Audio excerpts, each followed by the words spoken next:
नमस्कार तृप्ति भोजन चैनल को आपण मानक अनेक अनेक स्वागत।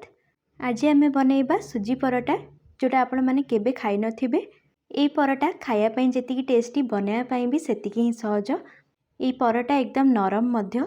आपण माने निश्चय ट्राए करंतु आ वीडियो को संपूर्ण देखिया पई अनुरोध रहिला। एठी आमे सुजी परोटा बनाया पई नोचे गोटे कप सुजी। आपण माने निज हिसाब रे क्वांटिटी कम बसी करि परिबे। वेट रे कहले सुजी 150 ग्राम रा मु नेइची। सेई कप रे मापिकी आमे गोटे कप पानी दबा माने जेतिकी सुजी नबा सेतिकी पानी दबा। तापरे सुजी को भल भाबरे पानी सहित मिसेइकी 5 रु 10 मिनिट पर्यंत छाड़ दबा। जेमती कि सुजी ए भलिया पानी को अब्जॉर्व करि नबो आ फुली जीवो बढ़िया भाबरे। एबे आको आमे गोटे ब्लेंडिंग जार रे देकी गोटे स्मूथ पेस्ट बनेइकी नै आसीबा। देखंतु ए भलिया एमिति पेस्ट न कले भी चलिबो। आपण माने डायरेक्ट से बतुरा सुजी रे भी बनै परिबे, किंतु पेस्ट कर देले परोटाटा नरम रहिबो आ बेलिया पई भी सहज हबो। एठी मु नौची 2 कप अटा। मु नेथली गोटे कप सुजी एबे दोची 2 कप अटा। एती क्वांटिटी रे पाखापाखी 15टा परोटा बनि जिवो।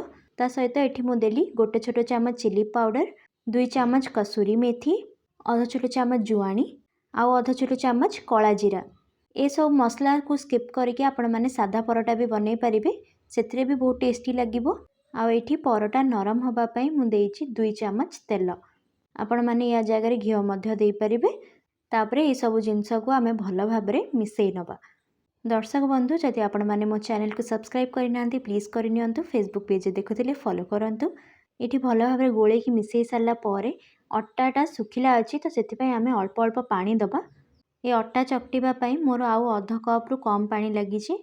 आपण माने ए भलिया जेमते आमे परोटा रुटी पई अट्टा चकटुना सॉफ्ट सेई भला ही आपण माने अट्टा को चकटी नेबे।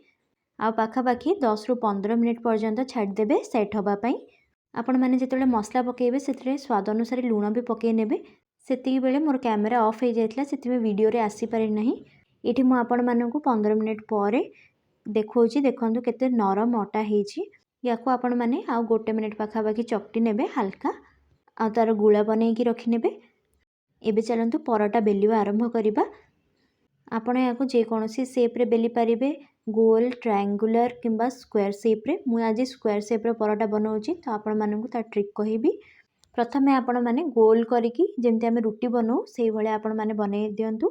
ए भलिया गोल करिकी बेली सारला परे आपण माने एथिरे तेल किंबा घियो जहाँ भी आपण माननकु पसंद ए भलिया पूरा परोटा रे लगै नेबे।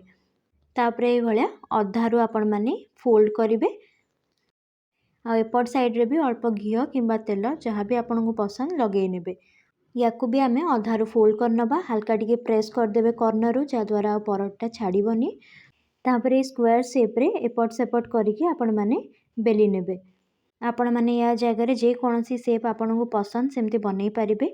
जेमती भी बनैले बहुत टेस्टी लागिबो। दर्शक बंधु आपण माने मते कोठु देखुचंदी कमेंट करिकी जणैबे।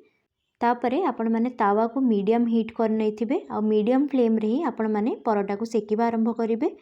याको आपण माने जे कोनोसी तरकारी, चटनी, सॉस संगरे खाई परिबे। बहुत टेस्टी लागिबो। छुआ को टिफिन रे भी देई परिबे। एमती सेकिला बेले आपण माने ता ऊपरे तेल किंबा घियो जहाँ भी आपण माननकु पसंद सेटा आपण देई परिबे। मु तो खाइबा तेल रो ही यूज करिछि। वीडियो भल लागितले वीडियो को लाइक करंतु, निज फ्रेंड्स और रिलेटिव्स को शेयर करि देबे, चैनल को सब्सक्राइब कर देबे और फेसबुक पेज देखुथिले फॉलो करिवे। आज पई एतिकी आउ थरे आसीबी आउटे नुआ रेसिपी सहित। सेथि पर्यंत रहुछि। नमस्कार। जय जगन्नाथ।